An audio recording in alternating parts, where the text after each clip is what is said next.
Hello guys, स्वागत है आपका इंस्पायर टेक एकेडमी में। पिछले सेशन में हम लोग ने 20 क्वेश्चंस ट्रांजिस्टर के एमसीक्यू कर चुके थे। अब हम लोग आगे नेक्स्ट 21 से स्टार्ट करेंगे। तो जो लोग चैनल पर नए हैं वो चैनल को सब्सक्राइब कर लें, और जो लोग पहले से सब्सक्राइब कर रहे हैं वो वीडियो को लाइक कर लें। और आज का सेशन बहुत ही इम्पॉर्टेंट है, जो वीटी यूपी बोर्ड के लिए आपको मोस्ट इम्पॉर्टेंट एक्सपेक्टेड क्वेश्चंस हैं जिनको आपको कराया जाता है। तो आप इस वीडियो को अंत तक ध्यान से देखें और क्वेश्चंस को कंसेप्चुअल समझें। तो चलिए हम लोग स्टार्ट करते हैं आज का सेशन। तो 21 नंबर क्वेश्चन कह रहा है आपका,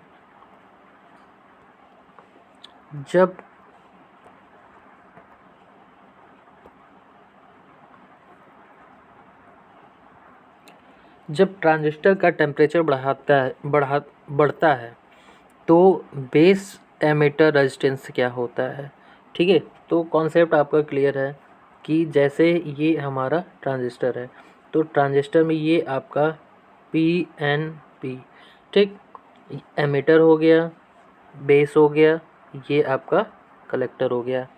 तो कहा जा रहा है कि जब ट्रांजिस्टर का टेम्परेचर बढ़ता है तो बेस एमिटर जंक्शन, यानी कि इस जंक्शन की बात कर रहा है, बेस एमिटर जंक्शन का रेजिस्टेंस। तो आप ये जंक्शन हमारा फॉरवर्ड वाइज रहता है। आपको पता है कि एम्पलीफायर में यूज़ करने के लिए इस जंक्शन को फॉरवर्ड वाइज, इस जंक्शन को रिवर्स वाइज हम लोग करके चलते हैं। तो यहाँ पे फॉरवर्ड वाइज है, और फॉरवर्ड वाइज में टेम्परेचर अगर बढ़ेगा तो रेजिस्टेंस ऑटोमेटिक घटेगा। ठीक है, और रेजिस्टेंस घटेगा जिसके कारण कंडक्टिविटी स्टार्ट होगा, यानी कि इसका ऑप्शन बी राइट आंसर हो जाएगा। यानी कि जब हम टेम्परेचर बढ़ाएंगे तो एमीटर, बेस एमिटर जंक्शन जो होता है उसका रेजिस्टेंस घट जाता है। ठीक है, तो नेक्स्ट क्वेश्चन की हम लोग बात करेंगे। तो नेक्स्ट क्वेश्चन हम लोग देखेंगे 22 नंबर। देखिए 22 नंबर क्वेश्चन क्या कह रहा है। 22 नंबर क्वेश्चन कह रहा है कि कॉमन एमिटर मोड में ट्रांजिस्टर के इनपुट और आउटपुट के बीच फेज डिफरेंस कितना होता है। ठीक है, तो आपको बताया गया था कॉमन एमिटर का जो हमारा इनपुट ये सिग्नल है वो आउटपुट पे जस्ट रिवर्स मिल जाता था इस तरीके का। यानी कि देखेंगे तो ये आउट ऑफ फेज दिख रहा है। आउट ऑफ फेज का मतलब 180 डिग्री का फेज डिफरेंस होगा इनपुट और आउटपुट में। ठीक है, इनपुट और आउटपुट में देखेंगे 180 डिग्री का फेज डिफरेंस होगा। ठीक है, तो ऑप्शन सी इसका राइट आंसर हो जाएगा। यानी कि कॉमन एमिटर ट्रांजिस्टर में इनपुट और आउटपुट के बीच जो फेज डिफरेंस होता है वो 180 डिग्री का होता है। ठीक, नेक्स्ट क्वेश्चन हम लोग बात करेंगे। नेक्स्ट क्वेश्चन 23 नंबर कह रहा है आपका ट्रांजिस्टर में होते हैं, यानी कि ट्रांजिस्टर में क्या होते हैं इसके बारे में बताना है। ऑप्शन के अकॉर्डिंग हमें देखेंगे कि ऑप्शन में क्या पूछ रहा है। एक पीएन जंक्शन, तो ऐसा तो है नहीं, 2 पीएन जंक्शन होते हैं, तो 2 पीएन जंक्शन। ठीक है, 3 पीएन जंक्शन होते नहीं, कोई नहीं, तो ये भी गलत। ठीक है, तो ऑप्शन बी इसका राइट आंसर हो जाएगा। ठीक, नेक्स्ट क्वेश्चन की बात करेंगे। कॉमन बेस मोड में ट्रांजिस्टर के इनपुट आउटपुट के बीच फेज डिफरेंस कितना होता है। ठीक है, तो अगर हम कॉमन बेस मोड की अगर बात करेंगे हम, तो कॉमन बेस मोड में जो होता है वो कोई फेज डिफरेंस नहीं होता है। ठीक है, यानी कि जैसा इनपुट सिग्नल होगा वैसा ही हमारा आउटपुट सिग्नल भी होगा, यानी कि इसमें फेज डिफरेंस नहीं होगा। तो इसका ऑप्शन डी राइट आंसर हो जाएगा। ठीक है, कोई फेज डिफरेंस नहीं, इसलिए 0 डिग्री। ठीक, नेक्स्ट बात करेंगे हम लोग 25 नंबर क्वेश्चन की। 25 नंबर क्वेश्चन कह रहा है एक ट्रांजिस्टर में यदि ICBO तथा बीटा की वैल्यू दे रखा है। ठीक है, तो हमें ICEO की वैल्यू को कैलकुलेट करना है। तो इसके लिए आपको फॉर्मूला पढ़ाया गया है, बताया गया है कि जो ICEO होता है वो बीटा प्लस 1 गुना होता है किसके, ICBO के। ठीक है, तो ये आपका फॉर्मूला हो जाएगा, और इसी फॉर्मूला पे रख के आपको कैलकुलेशन कर लेना है। तो देखिए आपका इस पे अगर वैल्यू को रखेंगे तो कितना आ रहा है इस चीज़ को हम लोग देखेंगे।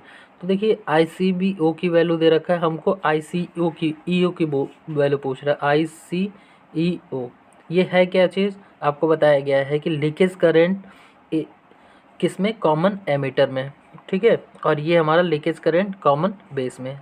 तो बीटा की वैल्यू 50 + 1 51 मल्टीप्लाई बाई वैल्यू दे रखा है हमें ICBO की 10 माइक्रो एम्पियर, यानी कि ये हो जाएगा 510 माइक्रो एम्पियर, ठीक है। तो देखिए ऑप्शन बी इसका राइट आंसर हो रहा है 510 माइक्रो एम्पियर।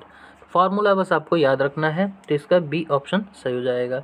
ये मोस्ट इम्पॉर्टेंट फार्मूला है कुछ ट्रांजिस्टर के, जिससे कॉम्पिटिटिव एग्जामिनेशन से लेके बाकी अदर एग्जामिनेशन तक में सारे जगह ये क्वेश्चंस पूछे जाते हैं। तो फार्मूला आप ध्यान से इन सब चीज़ों को याद रखेंगे, ठीक है। चलिए नेक्स्ट क्वेश्चन की हम लोग बात करते हैं। तो नेक्स्ट क्वेश्चन कह रहा है लीकेज करंट ICBO तथा ICEO, लीकेज करंट ICBO और ICEO किस मोड में होता है। तो आपको मोड अभी हम बताए हैं कि जो हमारा ICBO होता है वो कॉमन बेस में होता है और ICEO जो होता है वो कॉमन एमीटर में होता है। तो देखेंगे हम लोग सीक्वेंस में कोई है, ये नहीं है, ठीक है। इसमें भी कॉमन बेस तो पहले है, कॉमन कलेक्टर दे दिया है इसलिए गलत हो गया। ये हमारा option C right answer, common base and common emitter, ठीक है, ये भी हमारा गलत है, ठीक है। तो 26 का C number is right answer. Next question की हम लोग बात करेंगे 27 नंबर। 27 नंबर का क्वेश्चन क्या कह रहा है, ट्रांजिस्टर में बीटा की वैल्यू 49 दे रखा है और ICBO की वैल्यू को दे रखा है। ICBO की वैल्यू दे रखा है, बीटा की वैल्यू दे रखा है, IB की वैल्यू दे रखा है, IC की वैल्यू पूछ रहा है। तो इसके लिए फॉर्मूला होता है, आपको ध्यान देना है कि देखिए मोस्ट इम्पॉर्टेंट ये सारे फार्मूले हम बार बार बता रहे हैं क्योंकि इससे क्वेश्चंस आपके ज़्यादा बनते हैं। तो आप इन सारे क्वेश्चंस को ध्यान रखेंगे, फार्मूला को याद रखेंगे। तो IC इक्वल टू होता है आपका beta into IB plus beta plus 1 into ICBO,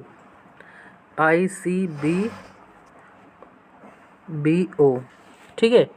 तो ये आपका फार्मूला हो जाता है और इसमें IC करंट की वैल्यू को पूछा जा रहा है, बाकी सारे वैल्यूज़ को दे रखा है। तो आप इस फार्मूले पे रख के IC की वैल्यू को कैलकुलेट कर सकते हैं। तो यहाँ पे देखिए IC की वैल्यू कितना हो जाएगा, IC equal to beta into IB, beta की वैल्यू 49 इंटू 10 प्लस 49 प्लस 1 50 हो जाएगा यहाँ से, इंटू ICBO की वैल्यू 1 माइक्रो एम्पियर। अब देखो यूनिट आपको ध्यान देना है कि यूनिट दोनों में माइक्रो एम्पियर है, कोई बात नहीं, ठीक है। तो 50 माइक्रो एम्पियर प्लस 490 प्लस 50 दोनों को ऐड करेंगे तो आपका हो जाएगा 540। तो देखेंगे ऑप्शन बी इसका राइट आंसर। तो कैलकुलेशन करेंगे तो यहाँ से देखेंगे ऑप्शन बी इसका राइट आंसर है। तो 540 माइक्रो एम्पियर निकल के आ रहा है, ठीक। नेक्स्ट क्वेश्चन की बात करेंगे। फिर फार्मूला पूछ दिया है ICO की वैल्यू क्या होती है और इस बार जो होता है वो अल्फ़ा के टर्म में दे रखा है, ठीक है। तो अल्फ़ा के टर्म में यानी कि बीटा को हम अल्फ़ा के टर्म में चेंज कर देंगे, तो वहाँ से चेंज करेंगे तो बी ऑप्शन राइट आंसर। ये याद भी आप कर सकते हैं, डायरेक्ट फार्मूला भी है, ठीक है। नेक्स्ट क्वेश्चन की बात करेंगे कि ट्रांजिस्टर में बीटा का मान क्या होता है।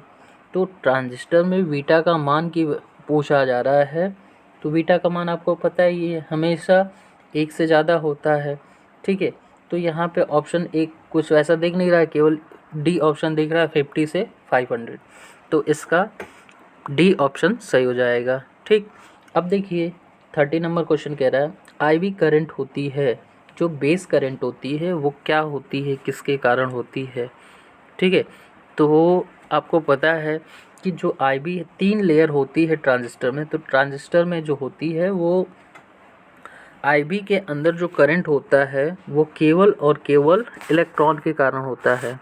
ठीक है, तो इसका ऑप्शन ए आंसर सही हो जाएगा। ठीक, नेक्स्ट क्वेश्चन की बात करेंगे 31। एम्पलीफायर का इनपुट इम्पीडेंस होता है, amplifier common ammeter, amplifier common ammeter से ही यूज़ किया जाता है। कॉमन एमीटर का जो इनपुट इम्पीडेंस होता है वो लो होता है। ठीक है, क्यों? क्योंकि जो हमारा एमीटर जंक्शन फॉरवर्ड वाइज में रह रहा है, अब फॉरवर्ड वाइज में रहने की वजह से इम्पीडेंस कम होगा, इसलिए ऑप्शन ए इसका राइट आंसर हो जाएगा। नेक्स्ट क्वेश्चन की अगर हम लोग बात करेंगे 32 नंबर क्वेश्चन कह रहा है आपका एम्पलीफायर का आउटपुट इम्पीडेंस होता है। अब देखिए एम्पलीफायर का इनपुट और आउटपुट इम्पीडेंस में देखिए एम्पलीफायर जो है कॉमन एमीटर यानी कि JC रिवर्स वाइज होगा, रिवर्स वाइज होने की वजह से इसका आउटपुट इम्पीडेंस जो होगा वो ज़्यादा हो जाएगा, तो 32 का बी ऑप्शन सही हो जाएगा। नेक्स्ट क्वेश्चन की अगर हम लोग बात करेंगे तो नेक्स्ट क्वेश्चन में देखिए फिर से फार्मूला पूछ रखा है। ठीक है, तो फार्मूला ये डायरेक्ट होता है देखिए हम IC की वैल्यू के बारे में बताए थे, beta into IB plus beta plus 1 into ICBO। ठीक है, तो यहाँ से अगर हम इसको अल्फ़ा के टर्म में कैलकुलेट करेंगे, ठीक है, तो ये हो जाएगा alpha upon alpha 1 minus alpha, ये बीटा की वैल्यू होती है, इंटू IB प्लस A अपान, अब देखिए A अपान 1 माइनस अल्फ़ा, तो अल्फ़ा इंटू इसका हो जाएगा ICBO। ठीक है, अपान कितना, यानी कि इसका ए ऑप्शन राइट आंसर हो जाएगा। तो ये फार्मूला है, डायरेक्टली आप फार्मूला याद करके भी बहुत सारे क्वेश्चंस को सॉल्व कर सकते हैं। 34 नंबर क्वेश्चन की अगर हम लोग बात करें तो 34 नंबर क्वेश्चन कह रहा है एक ट्रांजिस्टर कॉमन बेस मोड में कनेक्ट है। ठीक, कॉमन बेस मोड में कनेक्ट है, यदि कॉमन एमीटर मोड में कनेक्ट किया जाए तो तथा बायस वोल्टेज न बदला जाए तो IC का मान क्या होगा। ठीक है, तो कोई फ़र्क नहीं पड़ेगा। ठीक है, option C is the right answer, क्योंकि तीनों की वैल्यू पूछा जा रहा है। अगर इंडिविजुअल एक की वैल्यू पूछा जाता तो उसमें डिफरेंस आ सकता था, बट अगर तीनों की बात करेंगे तो तीनों में कोई इफ़ेक्ट नहीं पड़ता है। ठीक, अब 35 नंबर क्वेश्चन की बात करेंगे हम लोग, तो 35 नंबर क्वेश्चन कह रहा है कि ICEO equal to ICBO। Formula आपको बताया गया था कि ICEO जो होता है वो कितना होता है, बीटा प्लस 1 इंटू ICBO। ठीक है, ये हमारा ICEO होता है। ठीक, तो यहाँ से अब देखेंगे तो ICEO बीटा की जगह सॉरी ये बीटा प्लस 1 की जगह हमको कुछ बताना है, तो beta plus 1, option A is the right answer. Next 36 number question की अगर हम लोग बात करें तो 36 नंबर क्वेश्चन कह रहा है ट्रांजिस्टर को बनाने के लिए अधिकतर सिलिकॉन का यूज़ किया जाता है। Simple question, most important and simple question. ठीक है, 37 नंबर, ये भी इम्पॉर्टेंट क्वेश्चन है। BC 147 ट्रांजिस्टर प्रदर्शित करता है, तो किससे बना होता है, सिलिकॉन से बना होता है। ठीक है, BC 147 ट्रांजिस्टर को रिप्रेजेंट करता है और किससे बना हुआ है, तो सिलिकॉन से बना हुआ है। नेक्स्ट क्वेश्चन की अगर हम लोग बात करें तो नेक्स्ट क्वेश्चन 38 नंबर क्वेश्चन कह रहा है PNP ट्रांजिस्टर में करंट कैरियर होते हैं।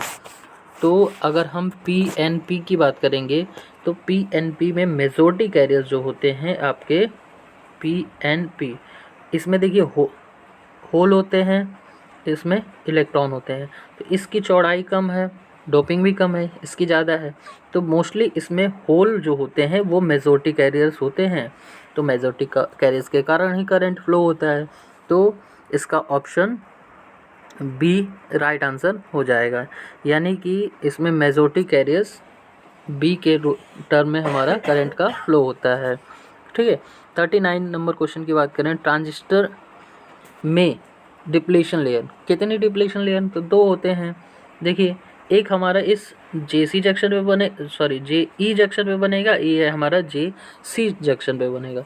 यहाँ पे एक हमारा PN जंक्शन बन रहा है, इसलिए एक डिप्लीशन लेयर बनेगा। यहाँ पे एक PN जंक्शन बन रहा है, इसलिए यहाँ पे एक डिप्लीशन लेयर बनेगा।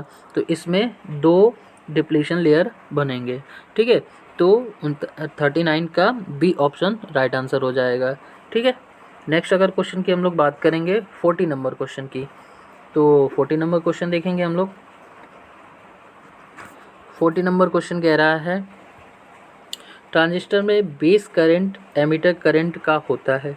तो आपको पढ़ाते समय हमेशा बताया गया है कि 2% ही हमारा केवल इलेक्ट्रॉन्स या होल्स बेस में डिफ्यूज़ होते हैं, जिसके कारण बेस करंट फ्लो होती है, ठीक है। तो 40 का सी ऑप्शन राइट आंसर हो जाएगा, ठीक। ये कॉन्सेप्ट हमेशा याद रखिएगा, इम्पॉर्टेंट क्वेश्चन भी है, ठीक है। नेक्स्ट क्वेश्चन की अगर हम लोग बात करेंगे 41 नंबर, तो कह रहा है NPN ट्रांजिस्टर में माइनॉरिटी कैरियर्स, देखिए मेजॉरिटी होल इलेक्ट्रॉन हो जाएंगे, माइनॉरिटी होल हो जाएंगे, ठीक है। तो हमेशा ये चीज़ याद रखिएगा, ठीक है। माइनॉरिटी और मेजॉरिटी इन दोनों का कॉन्सेप्ट आप अच्छे से समझते हुए चलिए ताकि कन्फ्यूज़न ना हो। माइनॉरिटी का मतलब होता है जो कम मात्रा में हो, और मेजॉरिटी का मतलब होता है जो ज़्यादा मात्रा में हो। तो आपको पता है कि इसमें 2 लेयर NPN, N लेयर है 2, ठीक है। तो 2 लेयर N है, यानी कि N में इलेक्ट्रॉन होते हैं तो इलेक्ट्रॉन ज़्यादा होंगे, यानी कि ये मेजॉरिटी कैरियर होंगे।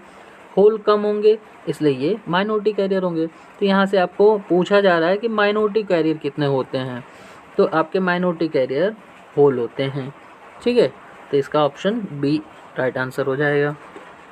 42 नंबर क्वेश्चन कह रहा है एमीटर में आने वाले कुछ मेजॉरिटी कैरियर हो जाते हैं, बेस में रिकम्बाइन हो जाते हैं, बेस से कलेक्टर में पहुंच जाते हैं, या आपका कोई कलेक्टर से रिकम्बाइन होते हैं। तो जो माइनॉरिटी कैरियर होते हैं वो एक्चुअली होते हैं बेस में ही, ठीक है। तो वो ये बेस में ही रिकम्बाइन हो जाते हैं, तो ऑप्शन ए इसका राइट आंसर हो जाएगा।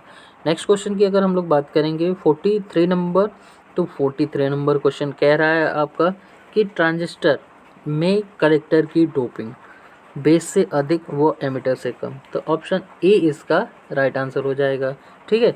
बेस से हमेशा ज़्यादा करते हैं और एमिटर से कम करते हैं। नेक्स्ट क्वेश्चन की अगर हम लोग बात करें 44 नंबर क्वेश्चन की, तो इस सेशन का आखिरी क्वेश्चन, इम्पॉर्टेंट क्वेश्चन, ठीक है। इसमें कह रहा है कि किस टाइप के मोड में वोल्टेज गेन सर्वाधिक होता है, यानी कि किस कॉन्फ़िगरेशन में जो गेन होता है वो ज़्यादा होता है। तो इसका option B, common emitter configuration में गेन जो होता है वो ज़्यादा होता है, जिसके लिए हम इसको एम्पलीफायर के रूप में यूज़ करते हैं। तो ये हमारा 44 क्वेश्चंस आपको पार्ट 1 पार्ट 2 में पूरी ट्रांजिस्टर की समझा दी गई है, एक्सप्लेनेशन कर दिया गया है, ठीक है। तो इस वीडियो को ज़्यादा से ज़्यादा और स्टडी ग्रुप में शेयर करिए, और जो लोग चैनल पर नए हो चैनल को सब्सक्राइब करना ना भूलें, और जो लोग सब्सक्राइब कर रखे हैं वो चैनल को वीडियो को लाइक कर दें। धन्यवाद।